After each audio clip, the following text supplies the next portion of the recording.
آپ نے دیکھا ہوگا یہ روڈ کنارے جو ہے نا کراچی میں، خاص طور پہ یہ فیشن کراچی میں ہی ہے، روڈ کنارے افطار بکس کے نام پہ لوگ کھڑے ہو جاتے ہیں، افطاری سے چند منٹ پہلے افطار پیک بناتے ہیں اور روڈ کنارے کھڑے ہو جاتے ہیں اور وہ بانٹ رہے ہوتے ہیں۔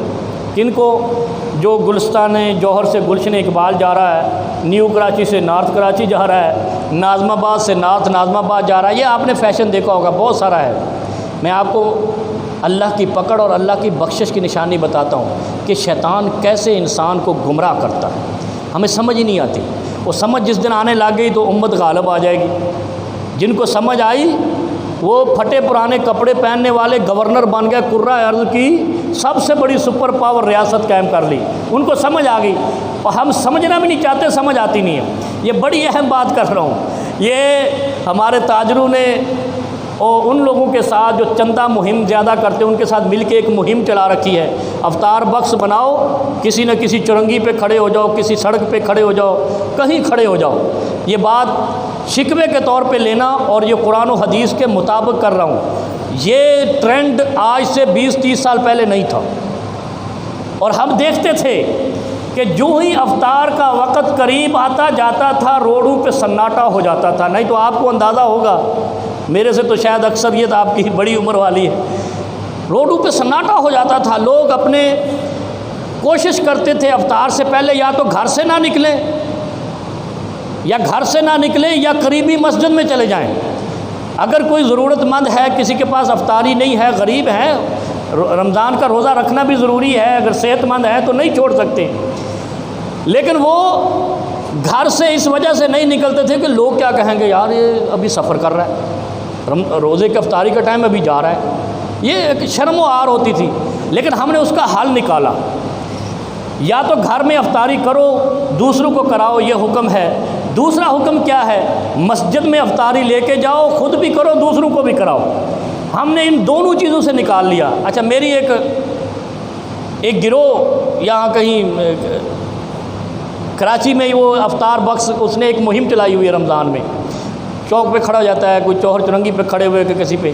میں نے کہا یہ تمہیں کس مفتی نے فتویٰ دیا ہے کہ تو افطار بکس بناؤ 200 300 400 500 اور چوک پہ کھڑا ہو جا؟ یہ کس مفتی سے، میں نے کہا آپ نے فتویٰ لیا ہے، یا کہاں سے وہ مولوی ملا ہے جس نے تجھے کہا ہے افطار بکس اس طرح بانٹنا ثواب ہے؟ یہ گناہ ہے، یہ ذہن میں رکھے۔ میں بھی آپ کو اس کی تفصیل بتاتا ہوں۔ اللہ کے حبیب صلی اللہ علیہ وسلم ارشاد فرماتے ہیں وما من خطوۃ اعظم اجرا عند اللہ من خطوۃ الی المسجد فصدها فرجۃ من الصف۔ اس قدم سے افضل قدم اس شخص کا نہیں ہو سکتا جو وہ قدم مسجد کی طرف اٹھاتا ہے، جو وہ قدم مسجد کی طرف اٹھاتا ہے۔ اب بجائے اس کے، اب شیطان کی چال ہے، رمضان المبارک کا ایسا مہینہ ہے کہ اس میں شیطان مغلق ہو جاتے ہیں، بند ہو جاتے ہیں، دروازے بند کر دیے جاتے ہیں، جنت کے دروازے کھول دیے جاتے ہیں، صفدت شیاطین، شیطانوں کو زنجیر پہنا دی جاتی ہے۔ آخر کوئی تو ان کا کام کرے گا نا، ان کو تو اللہ تعالیٰ نے زنجیر پہنا دی ہے۔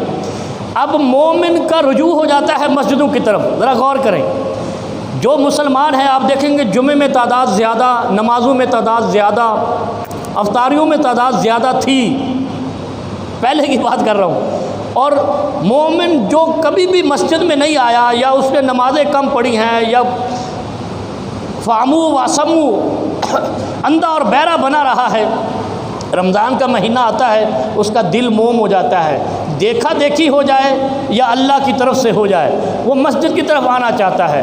ہم نے، شیطان نے کیا چال چلی کہ اس کا حل یہ نکالا کہ مومن کو مسجد سے کیسے روکنا ہے، زیادہ سے زیادہ مومنوں کو مسجد سے دور کیسے کرنا ہے۔ افطار بکس بنوائے، روڈ پہ کھڑا کر دیا۔ کیوں؟ تاکہ تو اگر 10 منٹ پہلے بھی افطاری سے دکان بند کرے گا، تجھے افطاری روڈ پہ مل جائے گی، مسجد جانے کی ضرورت نہیں ہے۔ اور پھر بہانے کیا بناتے ہیں، میں آپ کو بتاتا ہوں۔ وہ آدمی کہتا ہے مسافروں کو افطاری کرنے سے روک رہے ہیں، یہ سوال ہوگا نا، یار یہ مسافر ہیں۔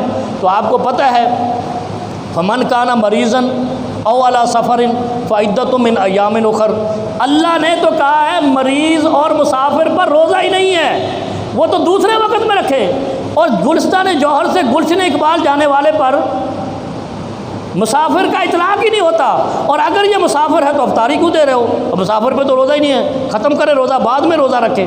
اس لیے یہ اس کو سہولت آپ نے دی ہے کہ آپ نماز سے محروم ہو جائیں اور مسجد میں جانے سے محروم رہنا چاہتے ہیں تو بے فکر ہو کے رہیں، آپ کو افطاری یہاں روڈ پہ مل جائے گی، باکس لیں اور چلتے بنیں۔ پھر اس میں کئی ایسے لوگ ہوتے ہیں جنہوں نے روزہ نہیں رکھا ہوتا، وہ بھی افطاری لے کے جا رہے ہیں، اور کئی ایسے لوگ ہوتے ہیں کہ انہوں نے روزہ رکھا ہوتا ہے لیکن وہ گھر پہنچنا چاہتے ہیں یا مسجد پہنچنا چاہتے ہیں، اگر آپ نے وہیں افطاری پکڑا دی وہیں بیٹھ کے کھائے گا اور چلا گیا گھر میں۔ مسجدوں سے دور کرنا افطاری کے وقت یہ شیطان کی چال ہے، اور اب آج بھی نبی علیہ السلام کا دور کیا دیکھنا ہے، آج بھی دیکھیں، آپ مدینے چلے جائیں، مکے چلے جائیں، آپ کو وہاں دسترخوان مسجد میں لگے دیکھیں گے، زیادہ سے زیادہ چوکوں چراہوں پہ افطار بخش تقسیم کر کے مومنوں کو مسجدوں سے دور کیا گیا ہے، مسجدوں کے قریب نہیں کیا گیا۔ مغرب کی نماز جو اہمیت کی حامل ہے، افطار بھی کرو، وہاں دعا کرو، اور کیا فرمایا؟